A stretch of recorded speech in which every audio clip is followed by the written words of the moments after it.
Урматтуу мекендештер, мен азыр сиздерге унчукпай койсо болбой турган бир маселе менен кайрылам.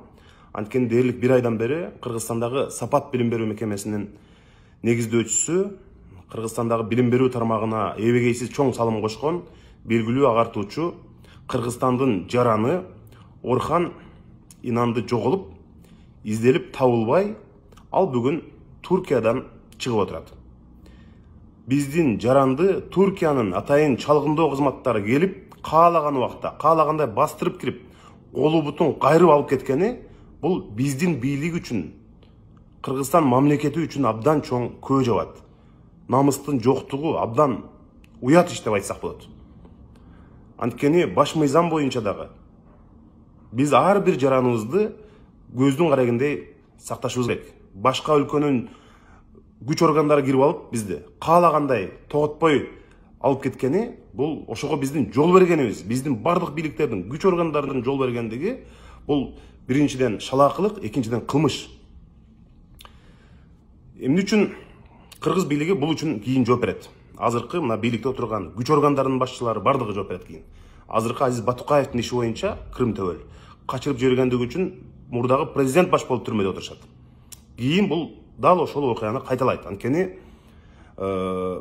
биринчиден калп айткандыгы үчүн жооп бериш керек биздин бийликтер. Анткени биз издеп атабыз, карап атабыз, чыгып калат деп расмий берип атышты. Бул үчүн, бул жалган айткан үчүн элге кийин сөзсүз жооп бериш керек. Анткени Туркиянын чалгындоо кызматтары келип, биздин жаранды кол бутун кайрып алып кетип атса, биздин органдар, биздин бийлик билбей калышы бул мүмкүн эмес.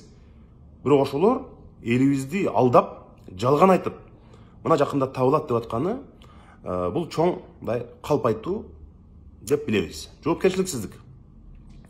Экинчиден, биздин элибиз, мамлекетибиз басмырланды. Башка өлкөнүн күч органдары кирип, биздин жаранды алып кеткени бул абдан чоң катачылык. Биздин эл караган жүзүбүздү жер каратканга азыркы бийлик түздөн түз күнөөлүү. Буга чейин Атамбаев дагы, керек болсо Жээнбеков дагы ошол Орхан Инандыны өткөрүп берүү талабын четке кагып келишкен. Анткени бул мамлекеттин, суверендүү, эгемендүү мамлекеттин бул көз карашы ошондой болуш керек. Ар бир жаранды. Мына белгилүү тарыхчы Тынчтыкбек Чоротегин азыр Фейсбуктан окуп калдым. Кыргыз жигити Талант Дүйшөбаев деген белгилүү гандболчу, Испаниянын жарандыгын алган. Ал ошол бир жаман иш болуп Германияда кармалганда Испаниянын королу өзү Германияга кайрылып атып, биздин жаран деп Талант Дүйшөбаевди Испанияга өткөрүп алган. Эми андай испандар деле эмне кыргыз жараны үчүн биздин падыша болушат деп алар дагы ошондой бир ызычуу түшүш керек беле? Жок, анткени ал Испаниянын жараны. Ал корголушу бул турган иш. Аны бардыгы мамлекет падышасы, президенти кимиси болбосун аны коргош керек. Биз дагы ушул кадамга тилекке каршы бара албадык. Ошондуктан эгерде Орхан Инандынын кандайдыр бир террордук уюмга же бир туура эмес ишке күнөөсү болсо, аны биздин өлкөдө өзүбүздүн күч органдары, өзүбүздүн сотубуз жоопко тартыш керек. Бирок чындыгын айтканда бүгүн абдан уят иш болду.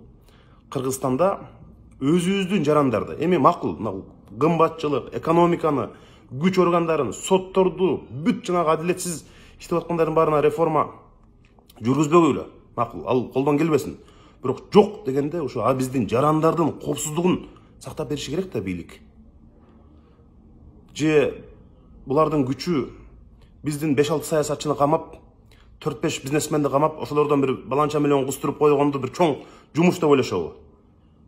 Демек, улам саясатчыларды суракка чакырып, сын айтып койгондордун бардыгын аларды камайбыз деп коркутуп, мындайча айтканда үйдө батыр, жоодо жок деп коет.